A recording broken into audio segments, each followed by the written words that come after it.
कर्जमुक्ती करण्याचा निर्णय घेतलेला आहे. हे काही नवीन नाही. 2017ला सुद्धा अशाच पद्धतीनं त्यांनी शेतकऱ्यांची फसवणूक केलेली होती. नोव्हेंबर 2025ला नागपूरला आम्ही जेव्हा आंदोलन केलेलं होतं, 2 दिवस नागपूरचा हायवे बंद पाडलेला होता. मी होतो, बच्ची कडू होते, अजित तवले, माधव जानकर, वामनराव चकप, आम्ही सगळ्यांनी मिळून हायवे बंद पाडलेला होता. आणि त्यावेळी सरकार गुडघ्यावर टेकलं, कोर्टाला पुढे गेलं, पण कोर्टाला सुद्धा जुमानायचं नाही असं आम्ही ठरवलेलं होतं. आणि मग शेवटी 3-4 मंत्र्याचं शिष्टमंडळ आलं. आम्हाला मुंबईला बैठकीला बोलवलं आणि या बैठकीमध्ये 30 जून पूर्वी महाराष्ट्रातल्या शेतकऱ्याचा 7/12 कोरा करणार असल्याची घोषणा मुख्यमंत्र्यांनी केली. अर्थात आम्ही काही नवीन मागणी केलेली नव्हती, कारण 2024च्या निवडणुकीमध्ये जाहीरनाम्याच्या माध्यमातून देवेंद्र फडणवीस आणि त्यांच्या सहकार्याने या महाराष्ट्रातल्या शेतकऱ्यांना 7/12 कोरा करण्याचं आश्वासन देऊन मतं घेतलेली होती. एकदा नव्हे, 2दा नव्हे, 3दा 7/12 कोरा कोरा कोरा असं सांगून त्यांनी मतं घेतली होती. तुम्हाला आठवत असेल, त्यावेळी महाविकास आघाडीनं जाहीरनाम्याच्या माध्यमातून आम्ही 3 लाखापर्यंतची कर्ज संपवून टाकू अशा प्रकारचं आश्वासन दिलेलं होतं. त्याच्यावर वरचढ म्हणून यांनी या महाराष्ट्रातल्या शेतकऱ्यांना तुमचा 7/12 कोरा करतो असं आश्वासन देऊन शेतकऱ्यांची मतं घेतली. आता आपलं म्हणणं एवढंच आहे, एक तर बाप जिवंत असल्याचा पुरावा द्या आणि बाप जिवंत नसेल तर श्राद्ध घाला, एवढंच आमचं म्हणणं आहे. बाप दाखवण्याचं श्राद्ध घाला. तुम्ही आश्वासन दिलेलं आहे, तुम्हाला जमत नव्हतं का? कारण देवेंद्र फडणवीस हे गेल्या 12-13 वर्षापासून महाराष्ट्रातली सूत्र त्यांच्या हातामध्ये. 2015ला मुख्यमंत्री झाले, 5 वर्ष ते मुख्यमंत्री राहिले. आता 2-2.5 वर्षाचा कालावधी सोडला तर ते मग परत मुख्यमंत्री राहिले. गेली 2 वर्ष ते मुख्यमंत्री राहिले आहेत. महाराष्ट्राच्या आर्थिक स्थितीची खडा माहिती असताना या माणसाला महाराष्ट्रातल्या शेतकऱ्याच्या भावनेशी का खेळ केला, एवढंच आमचं म्हणणं आहे. का तुम्ही शेतकऱ्यांची फसवणूक केली? आजपर्यंत सगळ्यांनी शेतकऱ्यांना गडवागडवी केलेली आहे.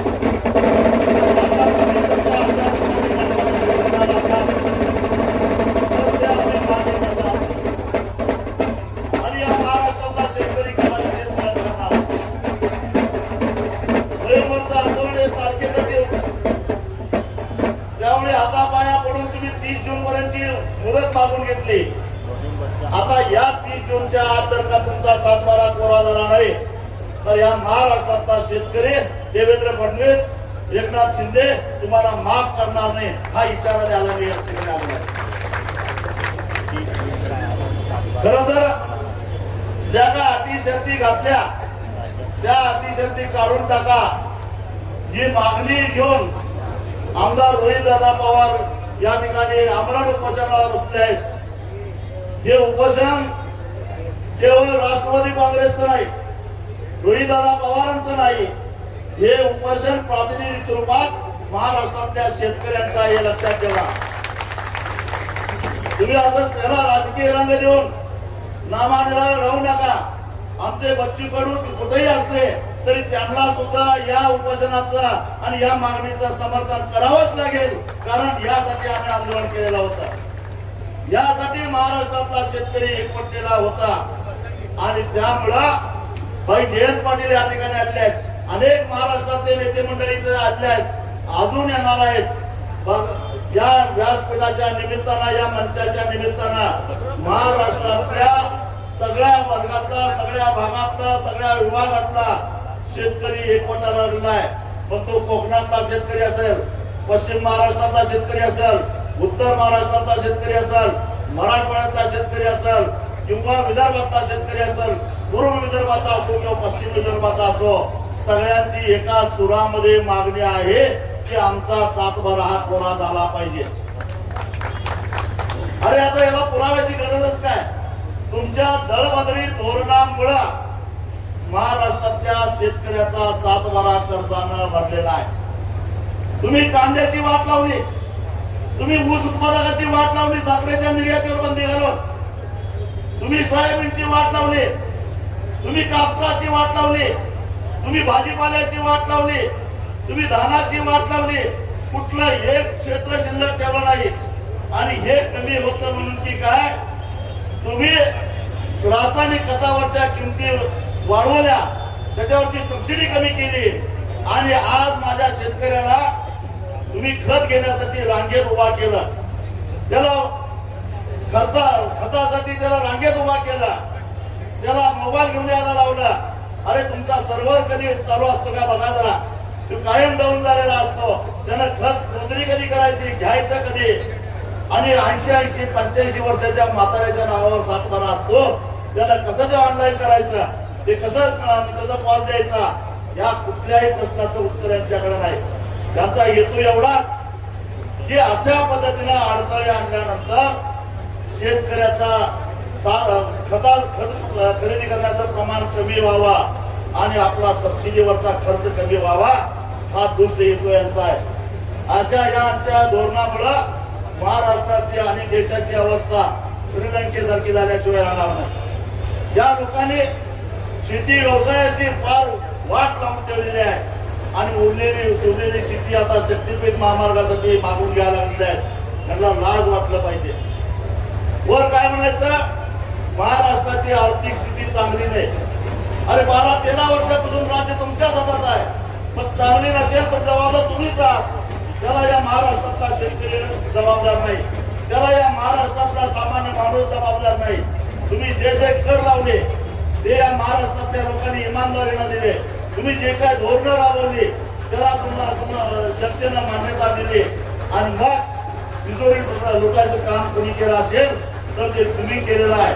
आणि मग तुम्ही विटीस करताय शेतकऱ्याला, तुम्ही विटीस करताय सर्वसामान्य माणसाला, हे आम्ही कदापि सहन करणार नाही। मला देवेंद्र फडणवीसांनी एका प्रश्नाचं उत्तर द्यावा, तुम्ही आता शेतकऱ्याचे कर्जमाफी करत असताना अतिशक्ती लावताय। देवेंद्र फडणवीस तुम्ही सत्तेवर आल्यापासून म्हणजे 2016 वाढवणाऱ्यांना विनंती आहे, 2 मिनिटं ताशे बंद करा।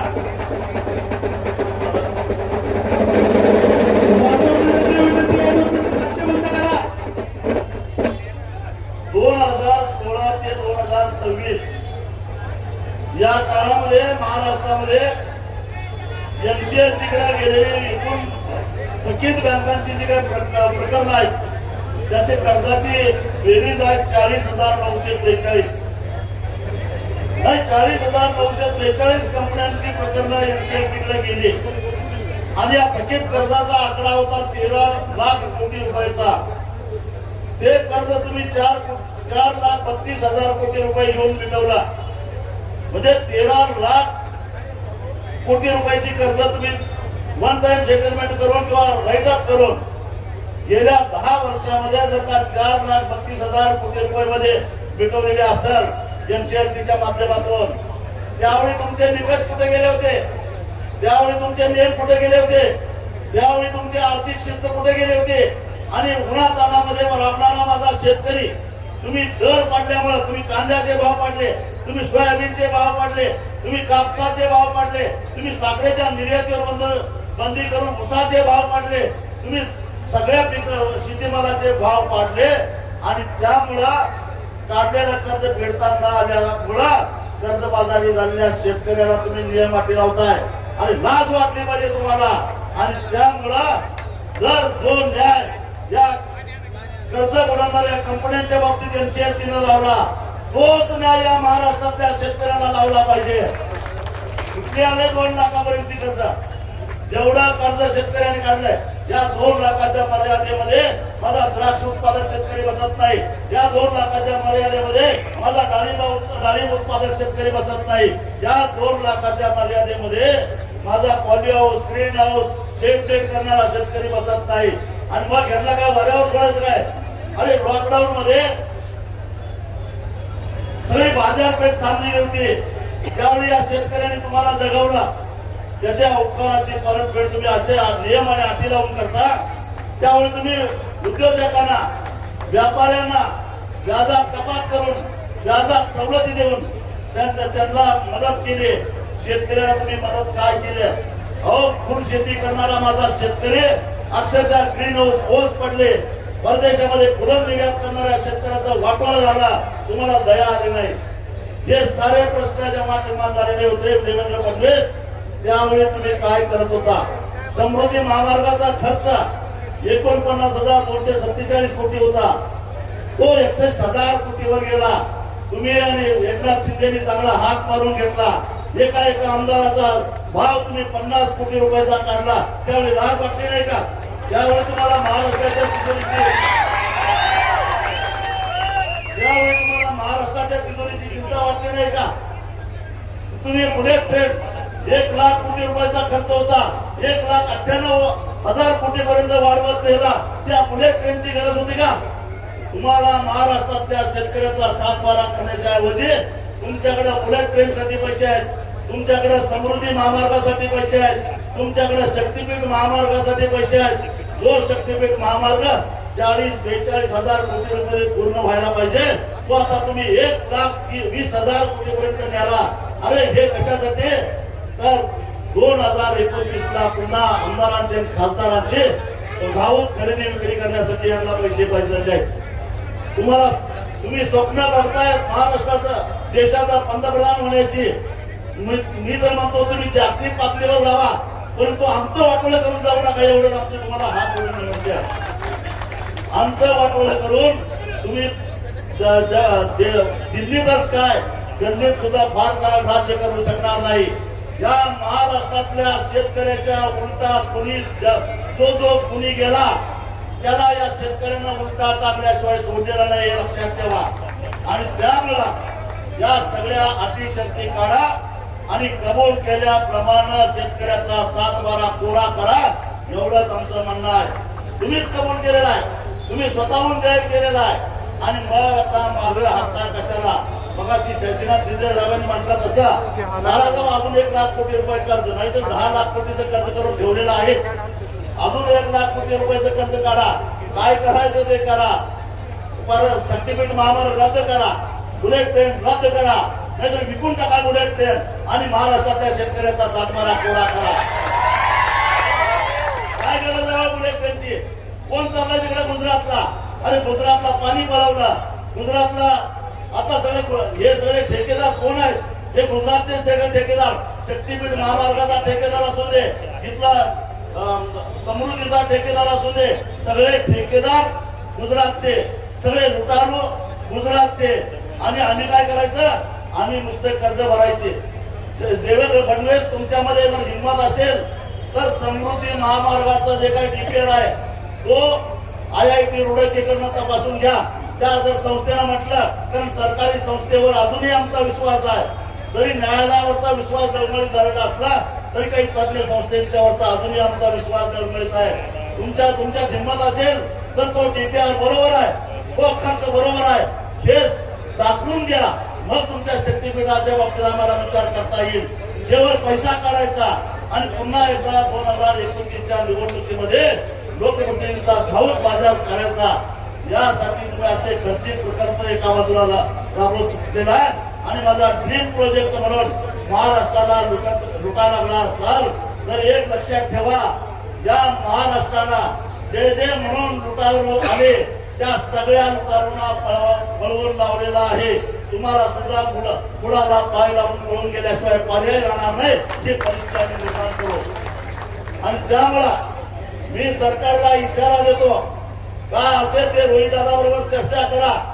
1 दिवस 2 दिवस आम्ही थांबायला तयार आहे, परंतु या 2 दिवसामध्ये जर का निर्णय झाला नाही तर या उभा महाराष्ट्र पेटवून सोडल्याशिवाय सोडणार नाही.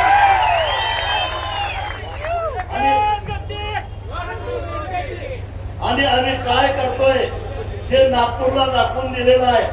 नागपूरची झाकी पुन्हा बघायची असेल तर हुशार आमची परीक्षा घ्या, पण एक लक्षात ठेवा, उपोषण कोण करता, उपोषण कुणाचं आहे, कुठल्या पक्षाचा आहे माहित नाही, परंतु या महाराष्ट्रातल्या शेतकऱ्याचा 7-12 कोरा झाला पाहिजे एवढंच आम्हाला माहिती आहे. आणि तो 7-12 कोरा नाही झाला तर देवेंद्र फडणवीस, एकनाथ शिंदे, अजून त्यांच्या बरोबर जे कुणी असतील त्यांना एवढंच सांगतो, परिणाम चांगले होणार नाहीत एवढंच सांगतो आणि इथंच थांबतो. धन्यवाद.